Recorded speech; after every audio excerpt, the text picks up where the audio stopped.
La coyuntura política de México en estos momentos requiere un análisis que no puede obviar la relación históricamente complicada, difícil, con nuestros vecinos del norte. Sí, me refiero a los Estados Unidos. Relación que ha resultado no solo en injerencia, sino en la apropiación de cerca del 60% de nuestro territorio. Por allá del 2 de febrero de 1848, con la firma del Tratado de Guadalupe Hidalgo, bajo la construcción de una realidad alterna, supuesta, simulada. Hoy, el gobierno del presidente Trump ya no guarda, digamos, la secrecía, o más bien la clandestinidad de sus operaciones en territorios fuera de sus fronteras, y que históricamente, y no solo en México, es el perfil permanente de política exterior estadounidense. Pero, ¿qué hacer en estos momentos de la ejecución de un plan tan beligerante como agresivo, dirigido al gobierno de la presidenta Claudia Sheinbaum Pardo, y al proyecto de la Cuarta Transformación? Para analizar este tema de enorme importancia, nuestro colectivo Libres, Justos y Dignos decide estrenar un espacio de discusión política en su plataforma de pensamiento crítico. Soy Sofía Quirós y esto es Uno a Uno. Comenzamos.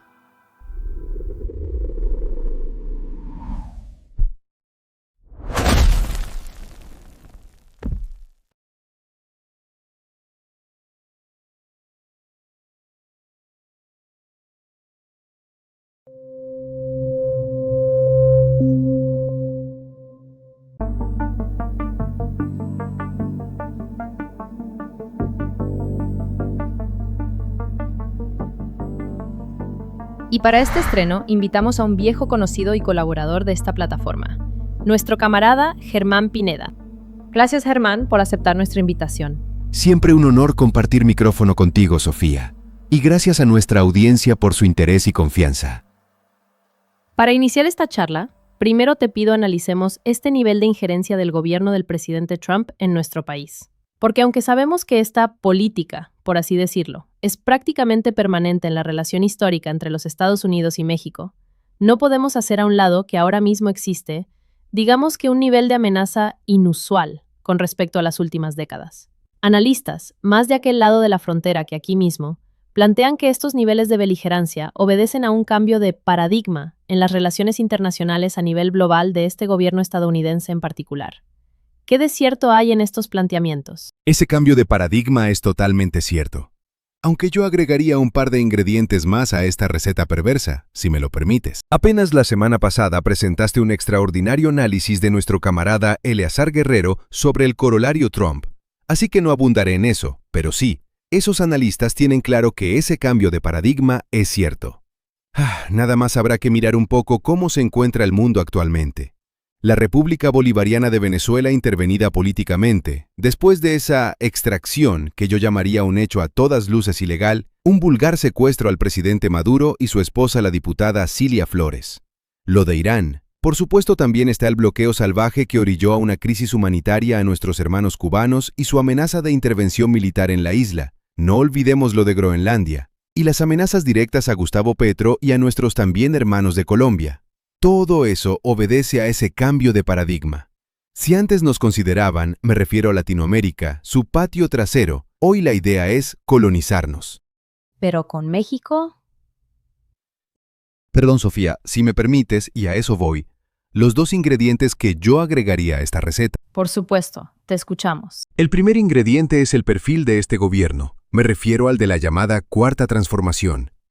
Es claro que desde el sexenio pasado, el del presidente López Obrador, este gobierno, sin ser, digamos, radicalmente de izquierda, yo diría tradicionalmente, pero bueno, para evitar discusiones se inventaron el progresismo. En fin, este proyecto de la 4T se ha centrado más en dirigir el gasto hacia lo social y la infraestructura.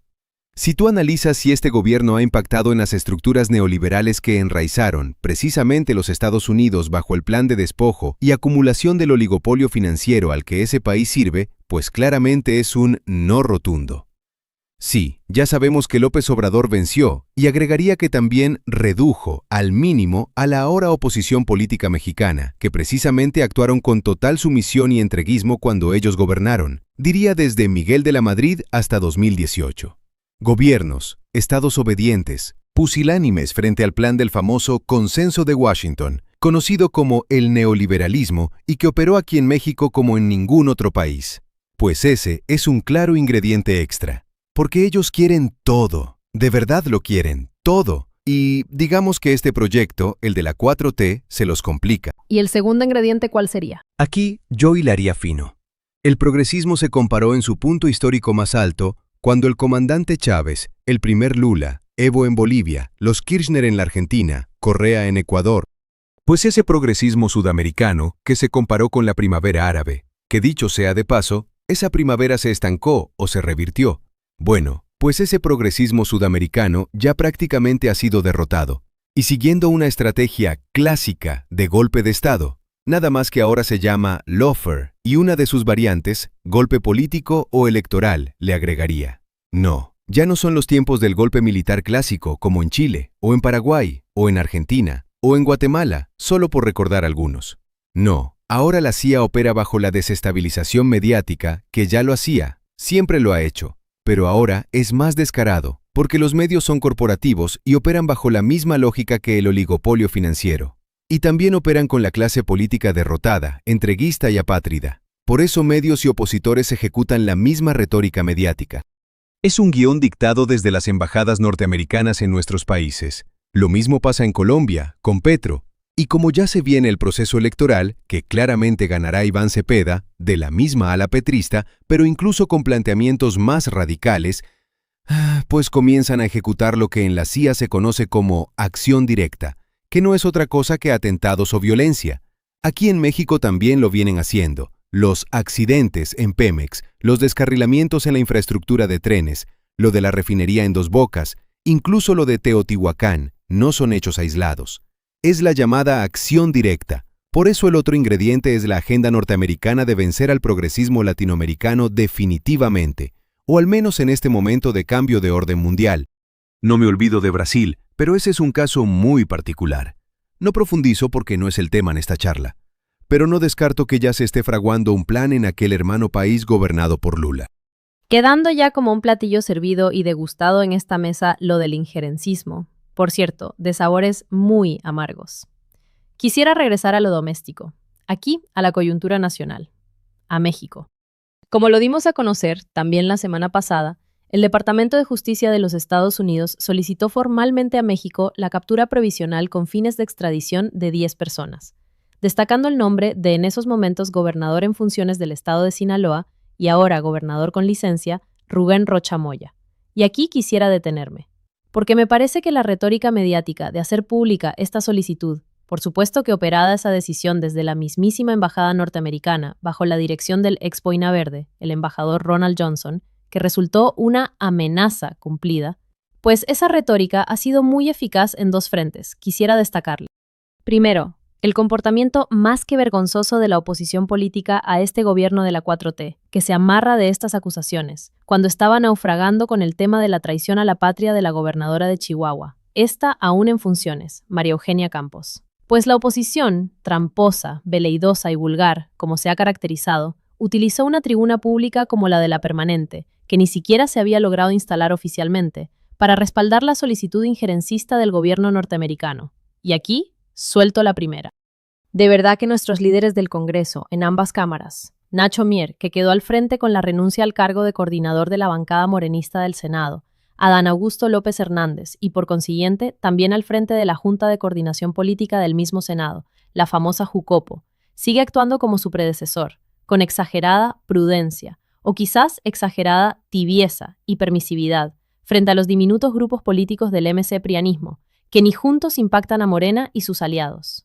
Y lo mismo pasa con el homónimo del senador Mier, pero en la Cámara de Diputados, el poderoso y protegido por la cúpula más alta de Morena, el diputado Ricardo Monreal.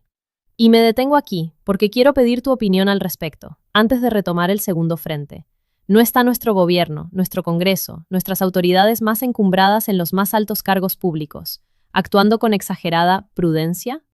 Tocas un tema interesante, y me dejas picado con tu segundo frente, pero voy a contestar tu pregunta. De principio sí, se estaría actuando con demasiada prudencia, como afirmas, pero yo haría una distinción muy importante. Por parte de la presidencia, es decir, de la jefa del Estado mexicano, la doctora Claudia Sheinbaum, creo que su actuar o respuesta frente a esta coyuntura es selectiva. Me explico. Frente a la solicitud de extradición que mencionas, la presidenta actúa bajo los canales institucionales que rigen ese proceso.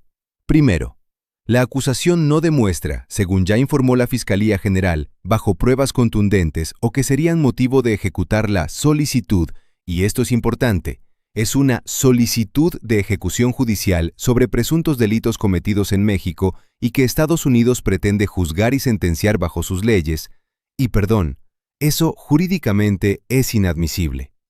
Es más que una simple injerencia, porque ¿quién en su sano juicio permitiría que un ciudadano, quien quiera que éste sea, ser juzgado y sentenciado en un país extranjero de supuestos delitos cometidos en el propio país del señalado? Sí, ya sé.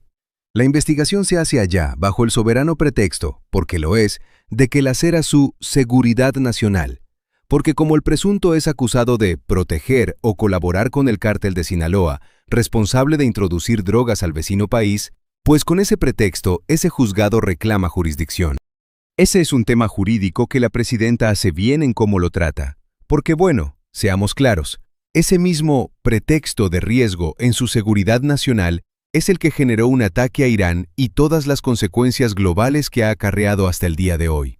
Bajo los mismos cargos de narcotráfico, se ingresó en territorio venezolano y se sustrajo ilegalmente al presidente, sí, al presidente de ese país hermano, para enseguida decir que el supuesto grupo delincuencial que lideraba no existe. ¡Caramba! Creo que la prudencia presidencial, en este caso selectiva, de la doctora Sheinbaum, es, a mi parecer, la correcta. Ok, perfecto, esa te la compro. Pero los legisladores, los compañeros gobernadores del señalado... Exacto. Ahí me centro ahora. Primero, aclarar. Yo no defiendo la inocencia del gobernador con licencia ni de los otros 9 señalados, pero tampoco lo juzgo y mucho menos lo sentencio. Bueno, el colmo. Supuestos compañeros o al menos simpatizantes de este proyecto político conocido como 4T, en el colmo de la torpeza, sugieren y otros hasta exigen la entrega de esas 10 personas. Es decir, lo que en realidad piden es atender la solicitud de una fiscalía extranjera con sede en New Jersey, Estados Unidos, no importando lo que eso signifique. Ahí no hay prudencia. Perdón, pero hay absoluta estupidez. Aquí uno con mi segundo frente. El linchamiento mediático a los señalados, pero todas las baterías puestas en Rocha Moya. Por favor, la Fiscalía ya informó que se está investigando a los 10 señalados y que esa investigación determinará si existen delitos que perseguir. Vamos, aprovecho. Y este es un estricto y personalísimo punto de vista. Yo confío plenamente en la fiscal Ernestina Godoy. Sé de su capacidad, profesionalismo y honradez. Pero eso solo como un apunte. Lo verdaderamente grave es que se diluya lo que viene pasando desde hace años con la retórica de que el presidente López Obrador y la presidenta Claudia Sheinbaum Pardo, y por consiguiente todo el movimiento, es narco. Les recuerdo que así dijeron de Noriega e intervinieron en Panamá. Y solo como un ejemplo. Por cierto, Manuel Antonio Noriega gobernó aquel país puesto ahí como premio a sus servicios de informante de la CIA, tras la extraña muerte en un accidente aéreo del presidente, en esos momentos en funciones, Omar Torrijos Herrera. Destacado principalmente por sus labores de recuperación de la soberanía y operación del Canal de Panamá. El coronel Roberto Díaz Herrera acusó públicamente a Manuel Antonio Noriega de haber colaborado con la CIA o de haber instigado el sabotaje del avión con explosivos para eliminar a Torrijos.